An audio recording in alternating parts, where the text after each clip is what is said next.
Eu vi cair o inimigo, eu vi a escuridão fugindo, mas um milagre que eu não posso compreender. Meu nome no céu escrito está. Creio em sinais e maravilhas e num poder que ressuscita, mas um milagre que eu não posso compreender.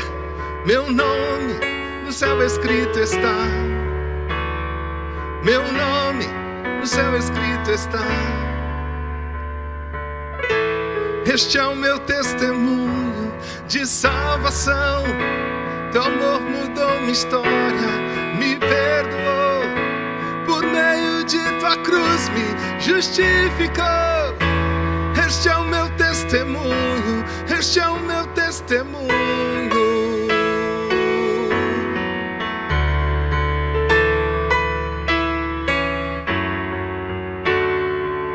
Aqui estamos reunidos, por seu sangue somos limpos.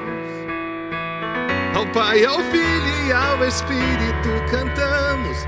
Meu Deus, cumpre sua palavra. Meu Deus, cumpre sua palavra. Este é o meu testemunho de salvação. Teu amor mudou minha história, me perdoou. Por meio de tua cruz me justificou. Este é o meu testemunho, este é o meu testemunho.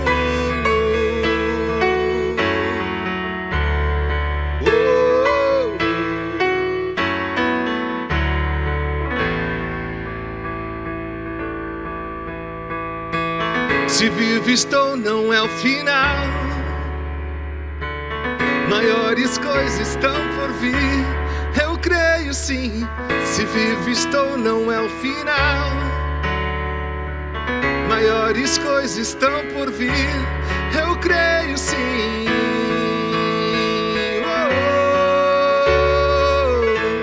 Este é o meu testemunho de salvação. Teu amor mudou minha história, me perdoou. Por meio de tua cruz me justificou. Este é o meu testemunho, que vivo estou. Este é o meu testemunho de salvação. Teu amor mudou minha história, me perdoou. Por meio de tua cruz me justificou. Este é o meu testemunho, este é o meu testemunho.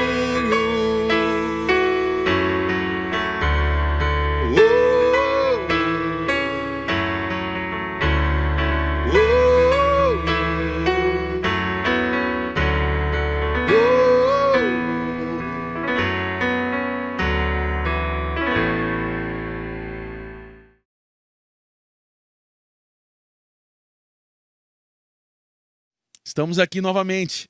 Seja muito bem-vindo a mais um CR Casa. É uma honra poder compartilhar um pouco do Evangelho de Jesus, tudo que ele tem feito no nosso meio, nos nossos CR Casas, na nossa igreja. Se é a sua primeira vez hoje, seja muito bem-vindo. Eu creio e espero no meu coração que você seja muito bem acolhido e que você possa se ingressar a esse time de pessoas que estão servindo através do CR Casa. Tenho certeza que a sua vida, o seu testemunho, as suas experiências vão contribuir para nós crescermos juntos como igreja. Nós estamos numa série de mensagens chamada Decisões. E que série! Deus tem falado no nosso meio, Deus tem nos tocado. E nessa última mensagem que eu ministrei, nesse último domingo que se passou, eu falei um pouco sobre a história de Abraão. Falei um pouco sobre o contexto ali que ele viveu em Gênesis 22, quando Deus pede para que ele sacrifique o seu filho Isaque. E foi uma experiência muito difícil para Abraão, mas foi uma experiência de fé. Então, eu queria convidar já você nesse momento a ler um pouco desse contexto, a se antenar nessa história. Gênesis capítulo 22, do versículo 1 ao 14. Você pode ler isso agora em grupo.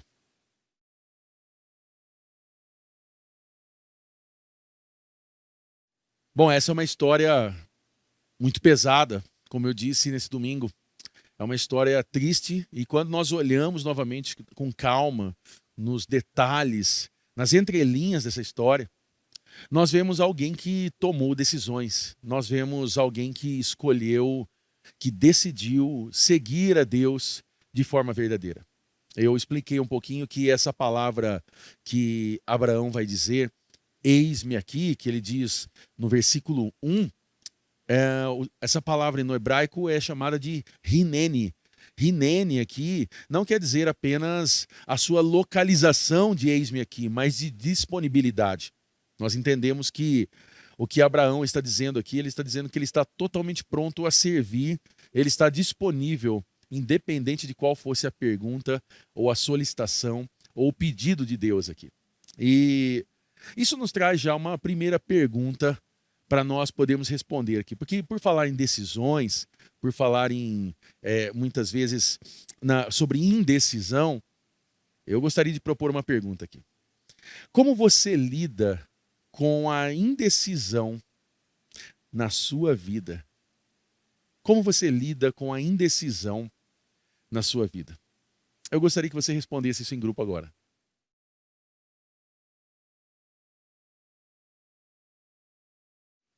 Bom, eu tenho certeza que muitas pessoas têm dificuldade, talvez, com essa área, a área das decisões. Talvez tomar uma decisão importante, dar um passo de fé, ou tomar uma decisão referente ao trabalho, à igreja, aos filhos, aos pais, a uma viagem. O fato é que nós precisamos depender e confiar de Deus em todo momento. Essa é a experiência a qual Abraão está tendo aqui. Porque nós vemos agora aqui que ele está passando por uma dificuldade, um momento difícil. Deus está pedindo algo, né? Deus está agora colocando ele à prova, e colocar pessoas à prova, nós passamos por essa experiência, sabemos o quanto isso é difícil. Quando muitas vezes um diagnóstico médico está para sair, quando nós vemos muitas vezes as dificuldades financeiras e temos que tomar decisões referente a isso é muito difícil. E aqui surgiu algumas questões no meio de tudo isso, porque dentro de nós queremos ser como Abraão. Nós queremos obedecer a Deus. E se eu perguntasse aqui agora para esse CR Casa, para agora você e toda a sua galera aí, se você quer fazer tudo aquilo que Deus te pediu para fazer, todos vão dizer sim, nós queremos fazer. Mas a pergunta é, o que Deus quer que eu faça? E muitas vezes nós respondemos, não sei, eu não sei o que Deus quer que eu faça. E aqui começam a surgir algumas perguntas e algumas inquietações ao qual eu trouxe nesse domingo que se passou. Porque Deus ele está falando audivelmente com Abraão. E muitas das vezes, ou quase nunca, Deus não fala conosco de forma audível. Parece que nós não ouvimos tantas vezes a voz de Deus. E então nós perguntamos muitas vezes, por que Deus simplesmente não diz para nós o que nós precisamos fazer? E então eu trouxe uma pergunta à igreja. Se nós somos seguidores de Jesus, como nós sabemos o que Deus quer que nós façamos? E aí surgiu a segunda pergunta. Como Deus fala conosco? Então, o primeiro ponto que eu disse é que às vezes Deus nos dirige claramente. 2 Timóteo 3, 16 ao 17 diz que toda a escritura é inspirada por Deus e útil para ensino, para a repreensão, para a correção e para a instrução na justiça, para que o homem de Deus seja apto e plenamente preparado para toda boa obra. Essa é uma forma clara que Deus nos ensina e nos corrige através da palavra. Nós vemos diversos versículos que vão nos afunilando, vão nos espremendo e nós aprendemos com isso. Quando Deus manda, por exemplo, amar a Ele, nós amarmos ao próximo como a si mesmo. Quando Ele pede para amar os inimigos. Quando Ele pede para nós tomarmos a cruz e seguirmos. E quando a palavra de Deus diz que nós não podemos servir a Deus e ao dinheiro. São ensinamentos claros da palavra de Deus. Tanto que eu disse que nós não devemos ser apenas ouvintes da palavra, mas praticantes. Para nós não se tornarmos aquelas pessoas que Jesus se refere em Lucas 6,46. Por que vocês me chamam Senhor e não fazem o que eu digo? Um segundo ponto é que às vezes Deus nos guia silenciosamente. Romanos 8,14 diz isso, porque todos os que são guiados pelo Espírito de Deus são filhos de Deus. Se nós somos seguidores de Jesus, se um dia nós somos tocados e encontrados por Jesus, nós possuímos o Espírito Santo dentro de nós. E esse é um privilégio tremendo, saber que o Espírito Santo habita dentro de nós. E um dos papéis do Espírito Santo é nos guiar. E então, nós entendemos isso. Muitas vezes ouvimos a voz do Espírito Santo.